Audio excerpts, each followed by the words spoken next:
Noong taong 1961, sa isang liblib na baryo sa Kabangkalan, Negros Occidental, naninirahan ang mga mamamayang simple lamang ang pamumuhay. Sa kabila ng katahimikan ng lugar, laganap pa rin ang mga kwento ng kababalaghan. Sa tuwing sumasapit ang dilim, nagiging usapan sa mga umpukan ng mga nilalang na nagtataglay ng kakaibang kapangyarihan. Ito ang mga aswang, mangkukulam, at kung ano-ano pang nilalang na labis na kinatatakutan ng mga tao.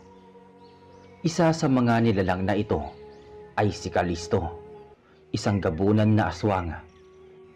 Kapag nagbago siya ng anyo, nagiging malaaso ang kanyang muka at nababalutan ng makapal na balahibo ang kanyang buong katawan. Ngunit kakaiba siya sa kanyang kauri, sapagkat hindi siya tulad ng ibang aswang na walang habas na pumapatay at kumakain ng tao. Si Kalisto ay mabuti, maawain, at palaging handang ipagtanggol ang mga inosente. Ngunit dahil sa kanyang pagkatao, siya rin ang madalas na puntirya ng kanyang sariling kauri. Sa kabilang dako ng baryo, nakilala ng mga tao si Cassandra, isang dalagang albularya. Bata pa lamang siya ay tinuturuan na ng kanyang yumaong ina tungkol sa panggagamot at paggamit ng mga halamang gamot. Kilala siya bilang maunawain, mabait at may malasakit sa mga mahihirap. Hindi lamang siya gumagamot ng mga karamdaman, kundi tumutulong din siya sa tuwing may mga kababalaghang bumabagabag sa kanilang baryo. At naroon naman si Mang Badora, ang matandang pinuno ng mga antingero. Kilala siya sa katapangan at sa dami ng laban na kanyang dinaanan. Siya ang sandigan ng tao tuwing may mga nilalang na nagbabalak manakit. Mayroon siyang matandang espada na pinaniniwalaang kisangkapan ng mga espiritu upang labanan ang kadiliman. Isang gabi ng buwan ng Hunyo, kasagsagan ng tag-ulan, habang pauwi si Cassandra galing sa bahay ng kanyang ginamot na pasyente, biglang sumiklab ang sigaw mula sa masukal na bahagi ng gubat. "Tulungan niyo ako!" Malakas na boses ng isang lalaki na wari pinahina ng pagod. Nag-atubili si Cassandra, ngunit hindi siya nagdalawang isip. Kinuha niya ang kanyang dalang lampara at agad na tinungo ang pinagmumula ng ingay. Sa hindi kalayuan, nakita niya ang isang lalaking duguan, nakasandal sa puno at pinagtutulungan ng 3 aswang. Ang kanilang mga mata ay nagliliyab sa gutom.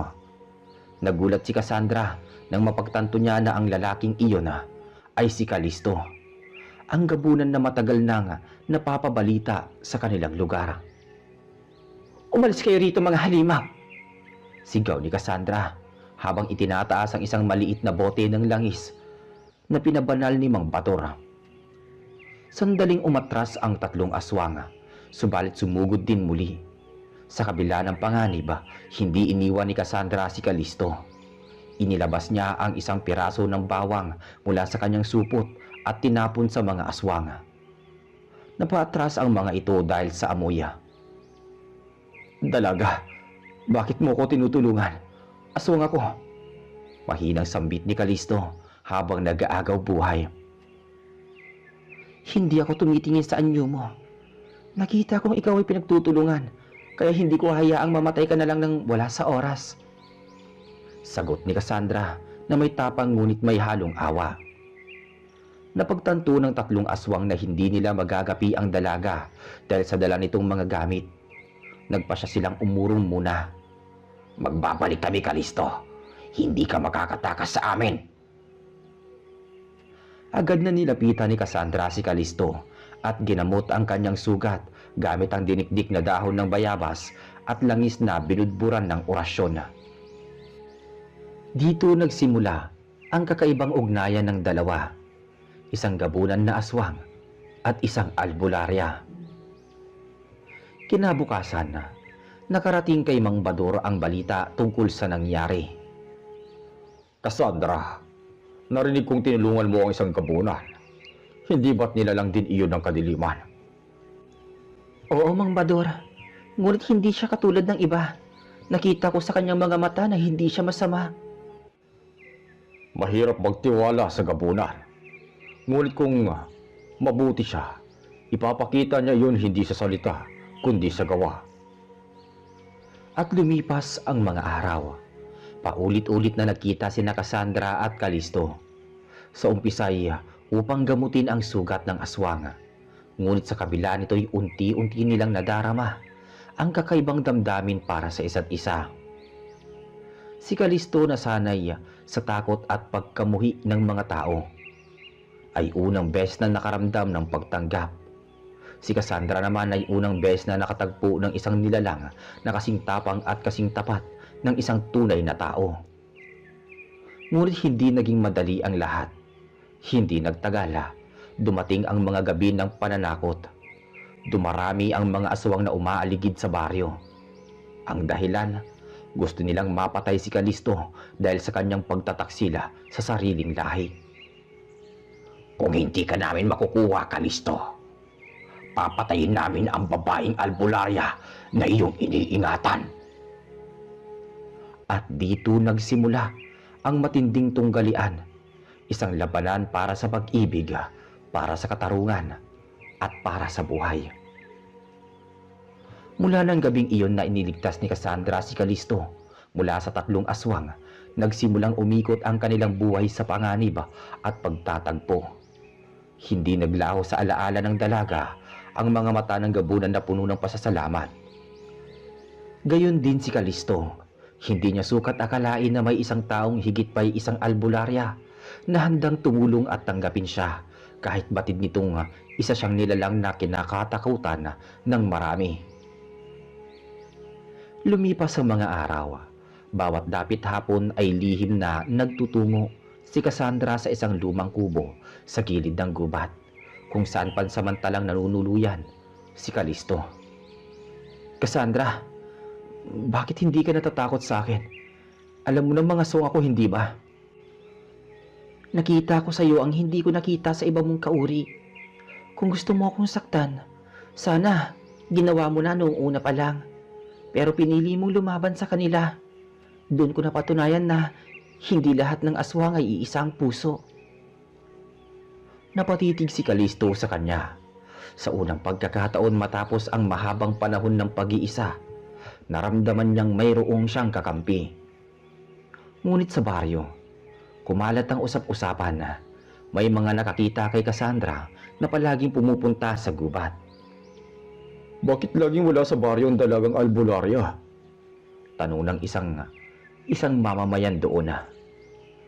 Baka may kinakatagpong lihim o tinatagong lihim. Delikado yan. Baka may kinalaman sa mga aswang. Nakarating ito kay Mang Badora. Pinatawag niya si Cassandra. Cassandra, totoo bang hanggang ngayon na tinutulungan mo pa rin ang isang gabunan? Oo, Mang Badora. Ang pangalan niya ay Callisto. Hindi siya gaya ng iba tulad ng sinabi ko sa iyo. Mabuti siyang nilalang. Mapanganib ang ginagawa mo. Maaaring binabalot ka lang niya ng kanyang pagkukunwari. Tandaan mo, ako'y matagal nang nakikipaglaban sa mga aswang. Lahat sila ay may tinatagong kasamaan.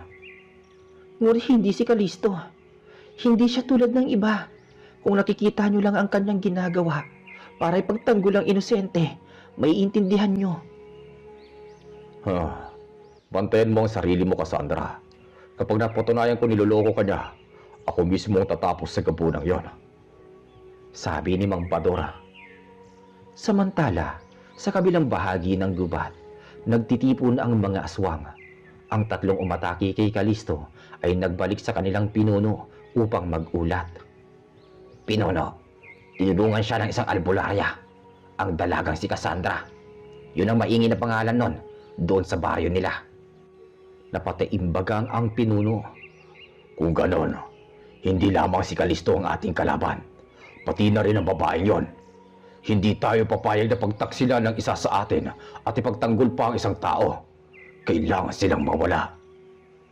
Wika ng pinuno. Isang gabi, habang nagbabantay si Cassandra sa kubo ni Callisto, biglang humahampas ang malakas na hangin. Callisto, parang may kakaiba akong nararamdaman. Biglang lumitaw mula sa dilim ang 4 na aswang. Mas mabagsik ang itsura ng mga ito kaysa sa dati. Kalisto! Sigaw ni Cassandra. Mabilis na nagbago ng anyo ang gabunan. Bumangis ang kanyang muka, tumubo ang makapal na balahibo at lumiit ang mga mata na kumikislap sa dilima. Humarap siya sa kanyang mga kauri.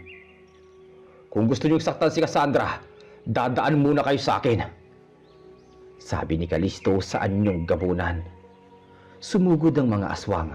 Isang matinding labanan ang naganap. Si Kalisto ay lumaban gamit ang kanyang matinding lakas, habang si Cassandra ay nagtatapon ng iba't ibang orasyon upang pigilan ang iba.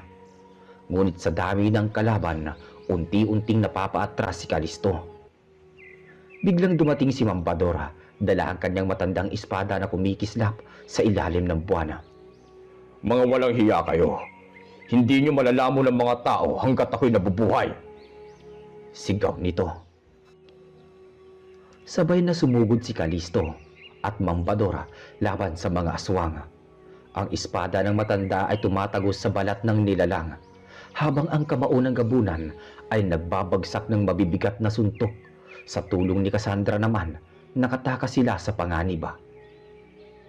Pagkatapos ng labanan, napaupo si Mambador sa tabi ng kubo, hawak ang kanyang espada. Pinagmasdan niya si Kalisto na muli nang bumalik sa anyong tao. Kalisto, hindi ko akalain na pipiliin mong ipagtanggol ang isang tao kaysa sarili mong lahi. Ngayon ay nakikita ko na marahil hindi ka tulad ng iba. Hindi ka katulad nila. Tama nga si Cassandra. Napatingin si Kalisto kay Cassandra, saka tumugon. Dahil sa kanya ko lang naramdaman na may halaga pa ako. Ang nilalang na kagaya ko. Hindi ko hayaang may mangyaring masama sa kanya. Sabi ni Kalisto. Tahimik si Mambadora. Sandali bago ito tumango. Kung gayon, simula ngayon, isa ka na rin kakampi ng mga tao. Ngunit tandaan mo, hindi lahat ay matatanggap ka. Maraming laban pang darating. Mula noon, mas lumalim ang ugnayan ni Kalisto at Cassandra. Hindi maikakaila ang pag-ibig na unti-unting sumisibol sa pagitan ng dalawa. Ngunit kasabay nito, mas tumindi ang galit ng mga aswang na gustong pumatay kay Kalisto at sa babaeng Albularia. At sa bawat gabing lumilipas, mas lalong lumalapit ang panganib na maaaring sumira sa kanilang pag-iibigan. Pagkatapos ng matinding labanan laban sa mga aswang, nagbalik sa baryo sina Cassandra at Mambadora, habang si Kalisto ay nananatili muna sa kanyang kubo sa gilid ng gubat upang maghilom ng sugat. Cassandra, ngayon ay nakita ko ng tapang ng gabunan, ngunit hindi pa rin tayo dapat magpakampante. Babalik at babalik ang mga aswang para makagante. Tama ka, Mambadora. Ngunit ngayon, alam kong hindi tayo nag-iisa. Si Kalisto ay ating kakampi na. Hanggat buong loob niya, gagawin natin lahat upang mapanatili ang kapayapaan ng ating baryo. Tumango ang matanda, saka umalis. Samantala si Kalisto ay nakaupo sa loob ng kanyang kubo. Tahimik na pinagmamasdan ang liwanag ng buwan. Dumaloy sa kanyang isipan ng alaala ng gabing siya'y iniligtas ni Cassandra. Cassandra, ikaw lamang ang nagtiwala sa akin. Hindi ko hayaang mawala ka sa piling ko. Mahina niyang wika sa sarili. Sa gitna ng kanyang pagmumuni-muni, biglang lumitaw mula sa dilim ang isang aninong pamilyar sa kanya. Isa sa kanyang mga kauri na minsan naging kaibigan bago niya talikuran ang kanilang kalupitan. Kalisto, bakit mo pinili ang mga tao? Nakalimutan mo na ba kung sino ka? Wika ng aswang na si Gracila. Tumindig si Kalisto. Hindi ko sila pinili dahil kinalimutan ko ang pinagmulan ko. Pinili ko sila dahil doon ko natagpuan ang tama. Ayoko nang maging halimaw na pumapatay ng inosente. Umisi si Gracila. Kung ganon, wala ka ng lugar sa amin. At dahil pinili mong ipagtanggol ang albularyang yon, siya rin ang magiging kaparusahan mo. Agad na naglaho si Graciel sa dilima. Iniwan si Kalisto na puno ng kaba. Kinabukasan, nagtungo si Cassandra sa kubo ni Kalisto upang magdala ng pagkain at halamang gamot. Kalisto, may masamang pakiramdam ako. Parang may paparating na mas malaking panganib. Tama ka. Kagabi dumalaw si Graciel. Binalaan niya ako. Ang mga aswang ay hindi titigil hanggat hindi kanila napapahamak o napapatay. Nabahala si Cassandra ngunit pinili niyang hindi magpakita ng takot. Kung ganon, mas lalo tayong dapat maghanda. Hindi ako uurong, Kalisto. Hanggat magkasama tayo, lalaban tayo. Napasulyap si Kalisto sa dalaga.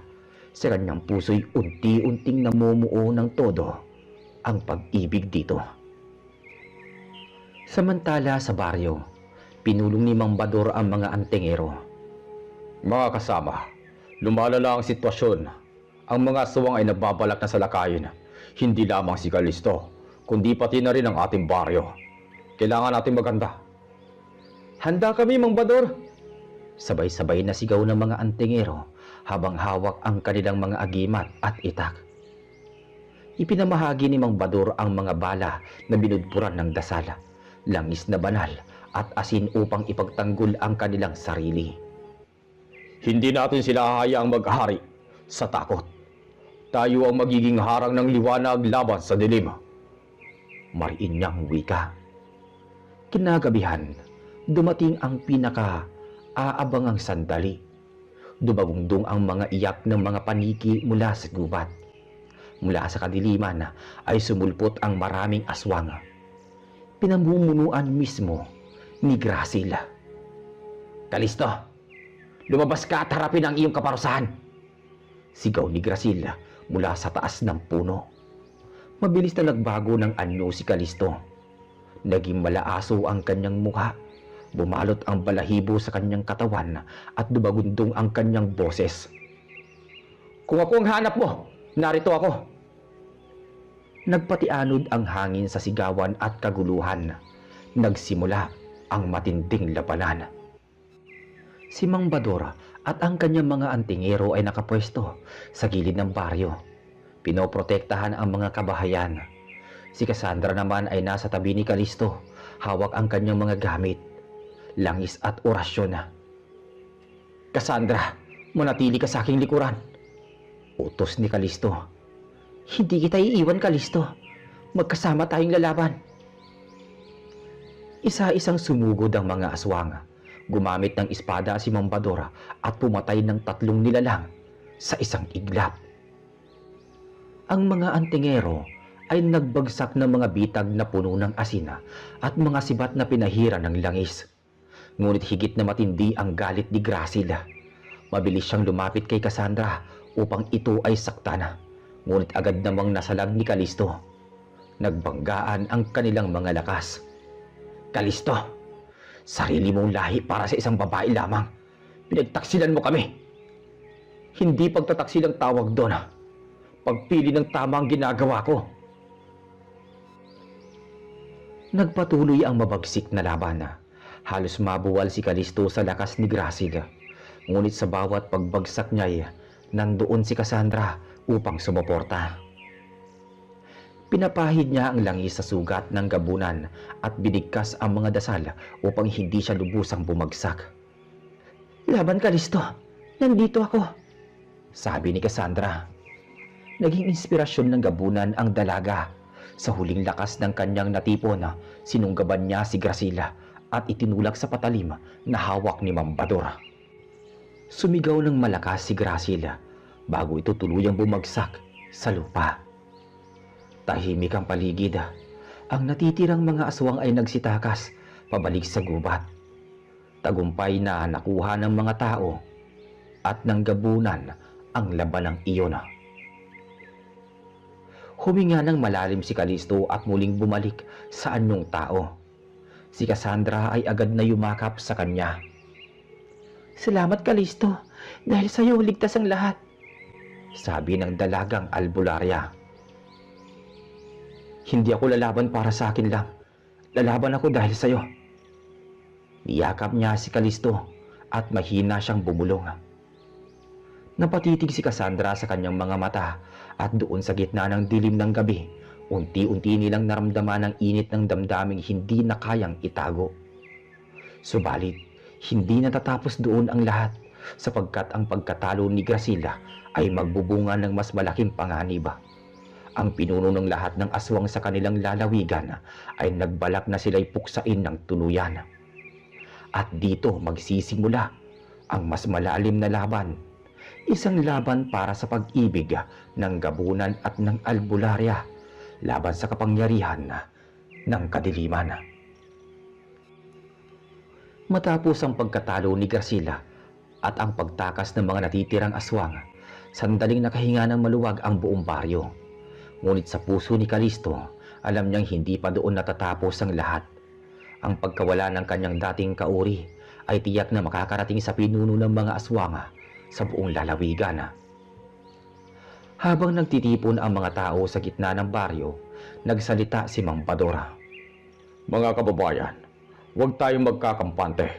Ang laban na ito ay umpisa pa lamang. Ang mga aswang ay hindi sumusuko. Hahanapin nila ang kapalit ng kanilang pagkatalo. Tahimik ang lahat, ngunit lagitik ng apoy mula sa naglalagablab na sulo ang maririnig. Maghahanda tayo sa susunod na laban. At higit sa lahat, kailangan natin magtulungan sa pagkakataong to. Hindi lamang tao ang kakampi natin. Narito si Kalisto, ang kauri nila, at isa pang Gabunan. Napalingon ang lahat sa Gabunan na naroon nakatayo sa tabi ni Cassandra. May mga matang naguguluhan, may mga matang may takot pa rin. Ngunit wala ni isa mang nagsalita laban kay Kalisto. Kinabukasan, nagpunta si Cassandra sa kubo upang samahan si Kalisto. Hindi ko akalain na tatanggapin ka ng mga tao, kahit pa paano. Wika ng dalaga habang inaayos ang sugat ng Gabunan. Umiling si Kalisto. Hindi lahat tumanggap, Cassandra.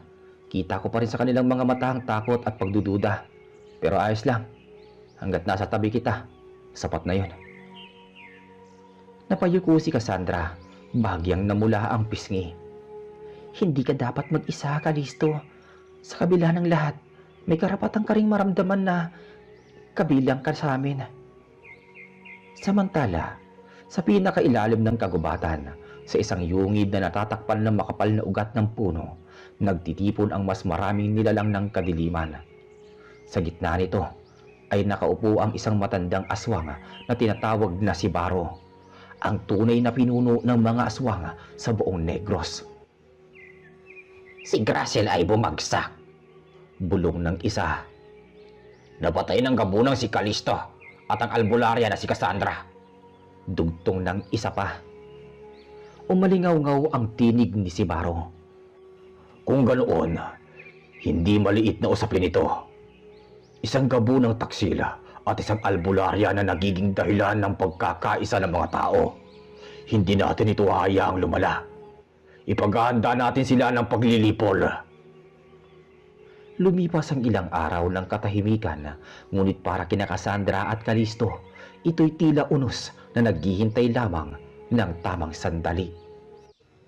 Habang naglalakad sila sa tabing ilog, isang hapon, biglang nagsalita si Kalisto. Cassandra, kung sakaling dumating ang araw na kailangan kong isakripisyo ang aking sarili para sa'yo, huwag kang magtataka. Handa kong gawin yon.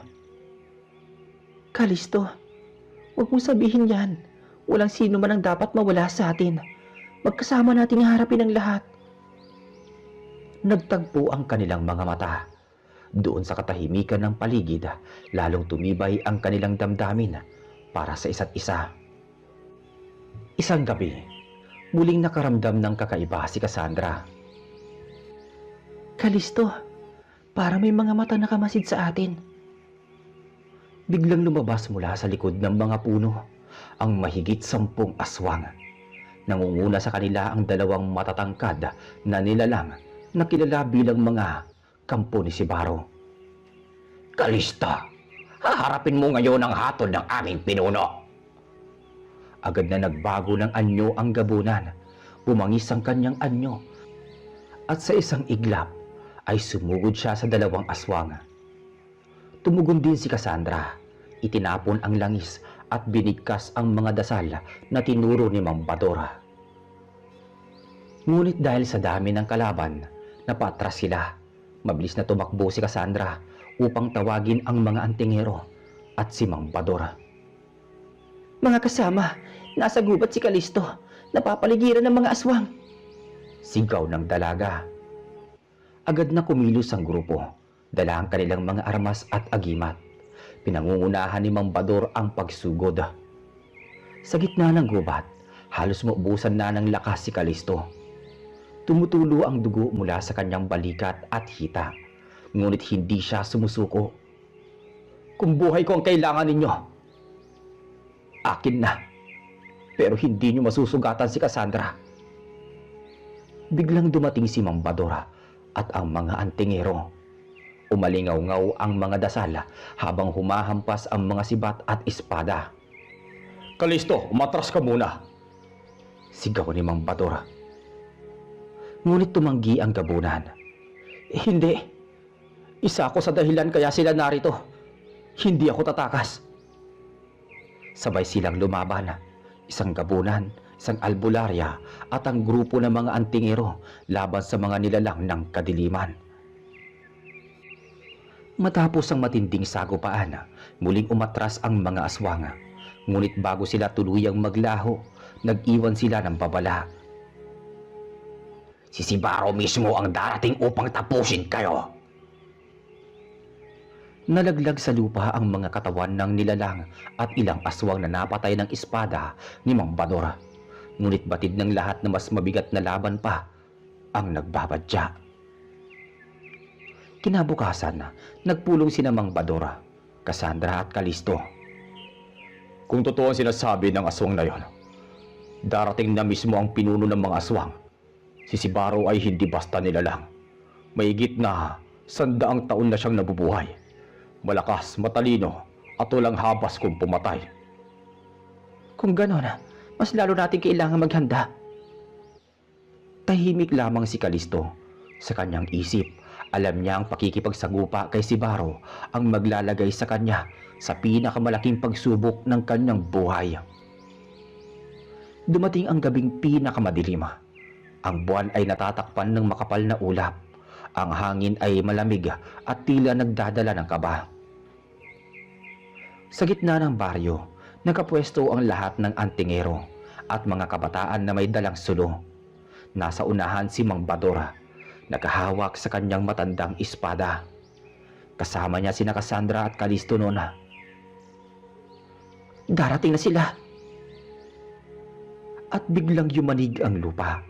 Mula sa gubat, isang napakalaking nilalang ang lumitaw.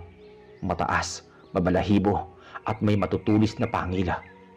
Si Sibaro, ang pinuno ng mga aswang. Kalisto, pinagtaksilan mo ang ating lahi dahil lamang sa isang babae. Ngayon, magbabayad ka kasama ng iyong mga pinoprotektahan sa lugar na to. Nagsimula ang pinakamatinding laban. Umalingaw-ngaw ang sigawan ng mga aswang at ang sabay-sabay na dasal ng mga antingero. Ang espada ni Mang Bador ay kumislap habang si Cassandra ay patuloy na nagbubuga ng langis at orasyon. Si Kalisto ay sumugod kay Sibaro, ngunit sa unang sagupaan pa lamang ay tumilapon siya. Napakalakas ng pinuno. Kalisto! Sigaw ng albularya habang tumatakbo upang tulungan siya. Ngunit mabilis na tumayo ang gabunan. Hindi ako uurong. Muli siyang sumugod at sa pagkakataong iyon, tinulungan siya ni Mang Badora. Magkasabay silang umatake. Para sa ating baryo. Para kay Cassandra! Sunod na sigaw ng dalawa. Nagtagal ang labanan hanggang sa sumapit ang hating gabi. Sa wakas, nagawa ni Kalisto na sugatan si Sibaro sa dibdib gamit ang espada ni Mang Badora na kanyang hinirama. Ngunit bago tuluyang bumagsak ang pinuno, sinubukan itong saktan si Cassandra. "Hindi! Ha!" sigaw ni Kalisto. Sa isang iglap, itinapon niya ang sarili upang saluhin na ang matalim na kuko ni si Baro. Tumagos sa kanyang katawan ang sugat. Ngunit bago siya tuluyang bumagsak, naitulak siya ni si Baro sa huling hampas ng espada. Umalingaw-ngaw ang nakabibinging sigaw ni si Baro bago ito tuluyang naglaho sa alon ng usok. Napatakbo si Cassandra sa tabi ni Kalisto na ngayon duguan at halos hindi na makahinga. "Kalisto, wag mo kong iiwan!" hagulgol ng dalaga. "Cassandra, salamat. Dahil sa iyo, alam kong hindi ako halimaw. Ikaw ang naging dahilan kung bakit ako lumaban." Hindi ka mawawala, Kalisto. Gagamutin kita." Umiiyak na sagot ni Cassandra habang pinipigilan ang dugo. Ngunit unti-unti nang bumibigat ang mga mata ni Kalisto. "Mahal kita, Cassandra." At sa huling paghinga niya, pumikit ang gabunan. Tahimik ang baryo. Ang mga tao ay nagluksa, hindi lamang para sa tagumpay na kanilang natamo, kundi para sa kabayanihan ng isang nilalang na dati kinatatakutan. Si Cassandra ay halos hindi makapaniwala, ngunit sa kanyang puso, alam niya nga, ang pag-ibig ni Kalisto ay hindi kailanman mawawala. Sa bawat simoy ng hangin, sa bawat pag-ihip ng malamig na gabi, nararamdaman niya ang presensya ng gabunan na minsan nag-alay ng lahat, alang-alang sa kanya. At dito po natatapos ang ating kwento. Muli, ako po si Reggie, ang inyong narrator dito sa channel na Manong Albularyo. Hanggang sa muli.